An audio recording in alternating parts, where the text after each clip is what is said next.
بسم الله والصلاة والسلام على رسول الله. السلام عليكم أحبتي تلاميذي الأعزاء من جديد في الدرس رقم 8 اللي هو الصحة الجسمية والنفسية في القرآن الكريم. طلبتي الأعزاء، بداية قبل ما نبدأ هذا الدرس لازم تنتبهوا مليح الأهم الأسرار اللي غادي نمدوهم في هذه الحلقة بالنسبة لهذا الدرس. أولا هذا الدرس مبني على نسبة الفهم 70% و30% حفظ فقط. الفهم وين غادي يكون؟ غادي يعطونا آية في البكالوريا، آية قرآنية، ويقولنا في السؤال تاعها ذكر في الآية نوع من أنواع الصحة، استخرجه ثم بين طرق حفظه من خلال الآية. باش تخرجوا الطرق تاع الحفظ اللي تكونوا فاهمين أكثر ثم تمارسوا الحفظ عليها اللي هو ماذا؟ اللي هي ذكر العناوين فقط. مفهوم طلبتي الأعزاء؟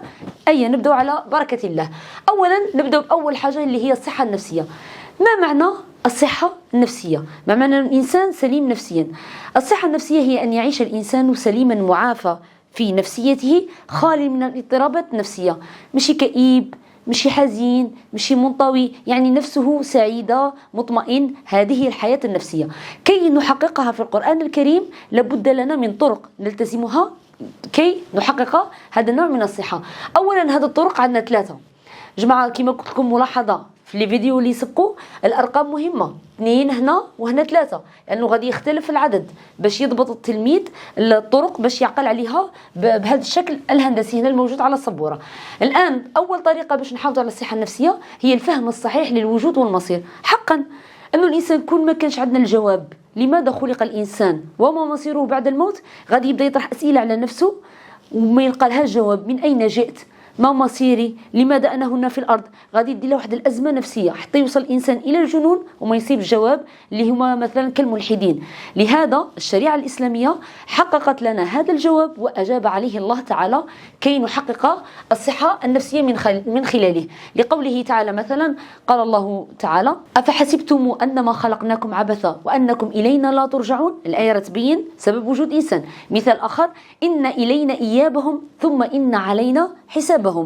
كي يعطوك في البكالوريا آية فيها لماذا خلق الإنسان، فهم صحيح لوجود الإنسان، لماذا خلق الإنسان، أو ما مصيره بعد الموت، مباشرة رانا ندورو في الصحة النفسية، مباشرة نكتبوا بالفهم الصحيح للوجود والمصير.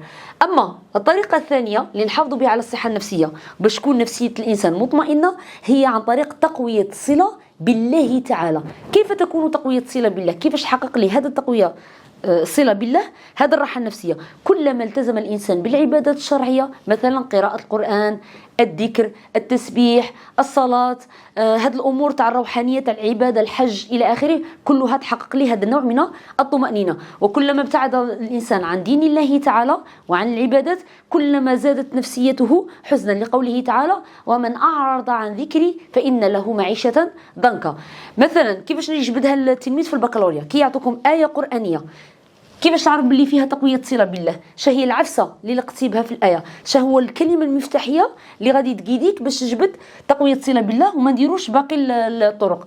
لازم نصيبوا في الآية ذكر عبادات مثلا كالصلاة، قوله تعالى وأقيموا الصلاة، أو تتكلم لك على الزكاة أو الحج. مثلا قراءة القرآن لقوله تعالى الذين آمنوا وتطمئن قلوبهم بذكر الله.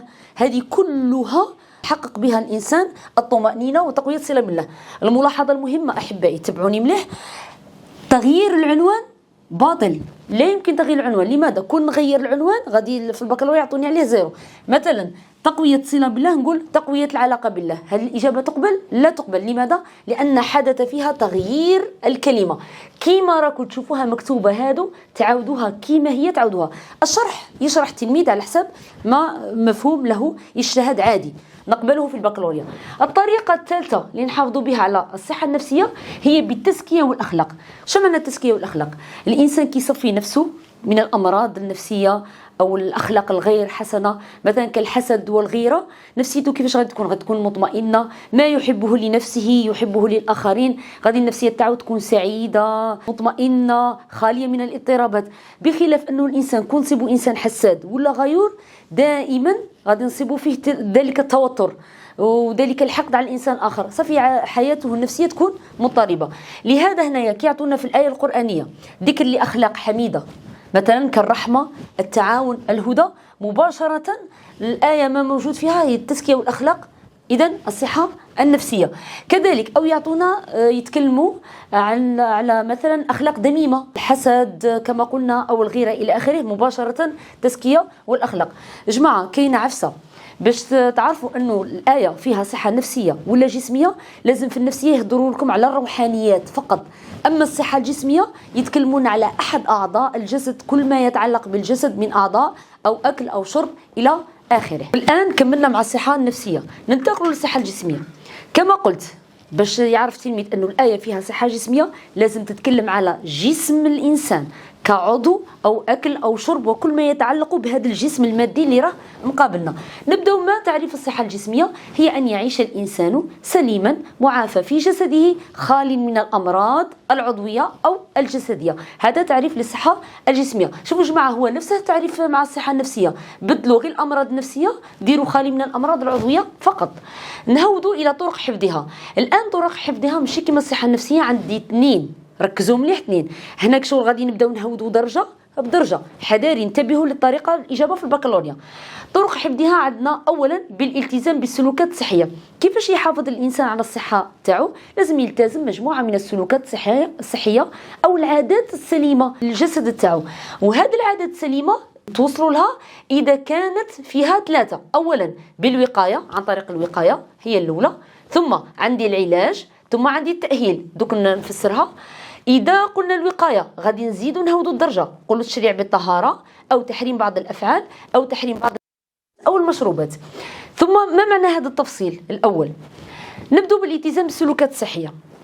كي يعطوك آية في البكالوريا تتكلم عن جسد، مثلا قال الله تعالى مثال: إنما حرم عليكم الميتة والدم ولحم الخنزير. في هذه الآية نجد ذكر الله تعالى الأكل والشرب فيها كما فصلنا. إذن باش نجاوب عليها في البكالوريا من حيث طرق حفظها نقول بالالتزام بالسلوكات الصحية، بالوقاية، ثم نهودوا لهنا بتحريم بعض المأكولات والمشروبات اللي راها موجودة في الآية.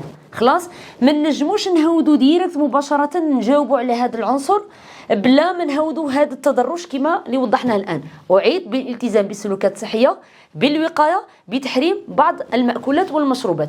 هذه الطريقة. مثلا نروحوا إلى تحريم بعض الأفعال. مثلا الله تعالى يعطينا آية تتكلمنا على الزنا اللي هي الفاحشة. شوفوا جماعة ملاحظة مهمة، كي تذكر الفاحشة في الآية القرآنية مباشرة مقصودة بها الزنا، حتى ولو لم نقل كلمة الزنا، الفاحشة مباشرة هي زنا. مثال لقوله تعالى: ولا تقربوا الفواحش ما ظهر منها وما بطن. هنايا الموضوع تاع الآية موضوع هل الزنا، والزنا متعلقة بماذا؟ بجسد أو روح؟ متعلقة بالجسد. إذا حرمنا الله تعالى الزنا، عدم الوقوع في الأمراض الجنسية مثلا ولا كفيروس السيدا إلى آخره. شا غادي نجاوبوا على الآية؟ راه فيها موضوع الزنا، ما نجاوبوش هنا مباشرة، غادي نقولوا بالالتزام بالسلوكات الصحية، بالوقاية، ثم بتحريم بعض الأفعال. لازم هذه كي ديغرادي كيما هاك تدي العلامة كاملة.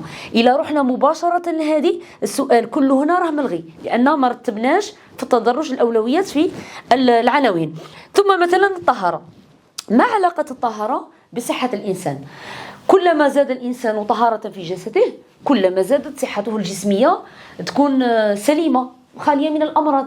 مثلا قال الله تعالى مثال آية القرآنية: ويسألونك عن المحيض قل هو أذى فاعتزلوا النساء في المحيض ولا تقربوهن حتى يطهرن فإن تطهرن فأتوهن من حيث أمركم الله إن الله يحب التوابين ويحب المتطهرين.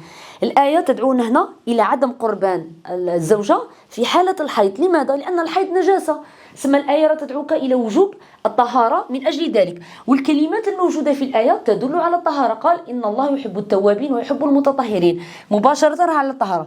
ولكن لا نجيب هنا ديريكت. شا غادي نديرو؟ نقولوا بالالتزام بالسلوكات الصحية، بالوقاية، بتشريع الطهارة. لاحظوا معايا أبنائي أنه الوقاية راه فيها ثلاثة. على حسب موضوع الآية. إلا شفتوا الآية تهضر لكم على الطهارة مباشرة تهودوا كما هكا، إذا شفتوا الآية تدعوكم أو تدعو إلى تحريم بعض الأفعال مباشرة الأفعال أو المأكولات والمشروبات. ننتقل للعنصر الثاني اللي هو في الالتزام بالسلوكات الصحية، موضوع العلاج. العلاج لم يذكر تقريبا في البكالوريا، لا هو ولا التأهيل. شنو نقصدوا به؟ كيفاش يحافظ لنا على الصحة الجسمية. الأشربة المذكورة في القرآن الكريم الصحية مثلا كالعسل أو بعض المأكولات أمرنا الله بها نأكلها أو هي من باب السنة النبوية أو من المستحبات، مثلا كأكل التمر، هذه كلها تحافظ على صحة الإنسان ومن باب العلاج ومن باب المحافظة على الصحة. التأهيل، موضوع التأهيل نقصده هو محصور جدا. الإنسان يكون مبتليه الله تعالى مثلا بشرب الخمر، يكون جسمه مخدر بشرب الخمر مباشرة، ما غاديش نقلعوا له الخمر ديريكت، غادي نديروا له نؤهلوا الجسم تاعه، نبدو نقصوا له شويه من الدوز شويه شويه حفاظا على صحته الجسميه، وبالتالي يتخلص من الادمان عبر مراحل. اخر طريقه نحافظوا بها على الصحه الجسميه هي الاعفاء من بعض الفروض. هذه جماعه سهله جدا وبسيطه جدا، غير ركزوا معنا فيها. ما معنى الاعفاء من بعض الفروض؟ عندنا كلمه الاعفاء تقابلها الفروض. الاعفاء ان الله تعالى غادي يسمح لك، يعطيك رخصه، ثم الفروض هي الواجبات اللي أمرنا الله تعالى بتأديتها كعبادات شرعية. شا غادي يصير لنا؟ مرات الإنسان يكون مريض ما يقدرش يقوم للصلاة واقفا، الوقوف للصلاة هو الفرض. في حالة أن الإنسان راه مريض من ظهره، شا غادي يدير له الله تعالى؟ غادي يعفيه من الوقوف إلى الجلوس. هذه هي عملية الإعفاء. يكون عندك فرضها عليك الله تعالى، بصح غادي يرفعها عليك، غادي يعفيك منه، أو غادي يدير لك رخصة ما تديرش هذاك الفرض. لماذا؟ لأنك مريض كي تحافظ على الصحة الجسمية تاعك.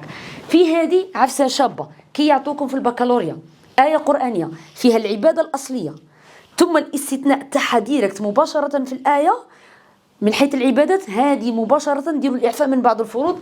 وعندنا آيتين شهيرتين واضحتين لقضية الإعفاء هنا.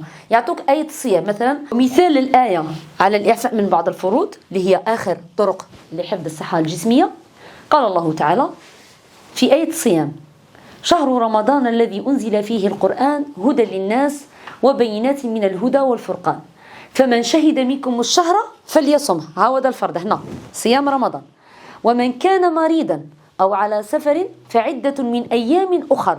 ورهنا الإعفاء في حالة المرض أو السفر، غادي الله تعالى يرفع علينا الصيام وتنزل علينا رخصة الإفطار. وبالتالي هنا شرع فيها الآية، راه فيها الفرض اللي هو الصيام وراه فيها الإعفاء.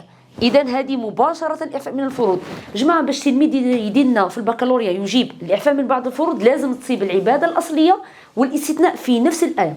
كاينة آية أخرى اللي هي آية الوضوء. شيء قلنا الله تعالى أعوذ بالله من الشيطان الرجيم: يا أيها الذين آمنوا لا تقربوا الصلاة وأنتم سكارى حتى تعلموا ما تقولون ولا جنبا إلا عابري سبيل حتى تغتسلوا. هنا الفرض اللي هو الغسل، خلاص هذا هو الفرض اللي هو الوضوء أو الغسل. وإن كنتم مرضى أو على سفر أو جاء أحد منكم من الغائط أو لامستم النساء فلم تجدوا ماء، شا غادي نديروا كي ما نصيبوش الماء؟ فتيمموا صعيدا طيبا. إذن هنا شا فيها الآية؟ فيها الأصل تاع الوضوء، ثم الرخصة ما هي أو الإعفاء ما هو؟ اللي هو رخصة التيمم والإعفاء. خلاص إذا الآية شرع فيها راها أصل باش نقوم الصلاة لازم يكون عندي الفرض الأول هي الغسل. صح إلا الإنسان كان مريض ولا ما قدرش يصيب الماء، شا غادي يدير؟ ما يصليش؟ لا، غادي يعفيه الله تعالى من فرض الوضوء إلى التيمم حفاظا على صحته الجسمية. إذن هذه هما الآيات اللي غادي تكون بالنسبة للصحة الجسمية. وبطبيعة الحال هاد النوعين من الصحة يحققون مقاصد شرعية كما سبق ودرسنا المقاصد سابقا. بالنسبة للإعفاء من بعض الفروض يحقق للمقاصد الحاجية، لأنه الإنسان محتاج إلى رخصة، ما يقدرش يدير الفرض، صافي راه محتاج إلى رخصة. هنا المقاصد الحاجية مباشرة. وبالنسبة للصحة النفسية تختلف، مثلا هنايا الفهم الصحيح للوجود والمصير تحقق لي مقصد ضروري اللي هو حفظ الدين، تقوية الصلة بالله كذلك مقصد ضروري حفظ الدين، التزكية والأخلاق كذلك مقصد ضروري حفظ الدين. كل آية تختلف أو كل طريقة تختلف، نقدر نخرج منها المقاصد الشرعية. أبنائي الأعزاء، قبل ما نختم الحلقة بالنسبة لدرس الصحة الجسمية والنفسية. أهم عفسة نعطيها لكم من أروع طرق للإجابة الدقيقة في البكالوريا باش ما يغلطش التلميذ مباشرة، غير يعطوكم في البكالوريا تشوف آية قرآنية وطالبوكم باستخراج نوع الصحة والطريقة اللي نحافظوا عليها على هذه الصحة. شي يدير التلميذ؟ يدير المخطط قدامه مباشرة موجود أمامكم.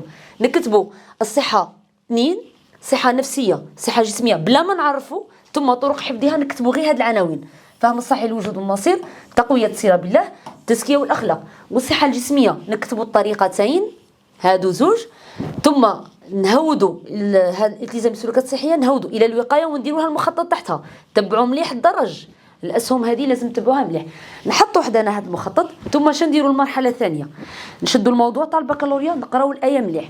إلا شفنا في الآية كلمات مفتاحية تتكلم على النفس والروح فقط، طمأنينة، الراحة النفسية، القرب من الله بالعبادات، مباشرة غادي نروحوا للصحة النفسية. نوع الصحة هي صحة نفسية. دروك نعاودوا نهودوا الآية ونشوفوا الآية. إلا جبرناها تهضر على المصير، لماذا خلق الإنسان وما مصيره، مباشرة الأولى. إلا جبرنا العبادات معنى العلاقة مع الله، تقوية الصلة بالله، أو الأخلاق، أمرتنا الآية بالأخلاق أو نهتنا عن أخلاق سيئة، مباشرة التزكية والأخلاق. وإذا شفنا في الآية الكلمات مفتاحية تتكلم عن جسد الإنسان، كل شيء متعلق بأفعال الجسد أو الأكل والشرب، مباشرة راك في الصحة الجسمية. ومن بعد تقعد تسيليكسيوني فيها على حسب المعطيات الموجودة في الآية القرآنية. أبنائي بالتوفيق، إلى الحلقة القادمة.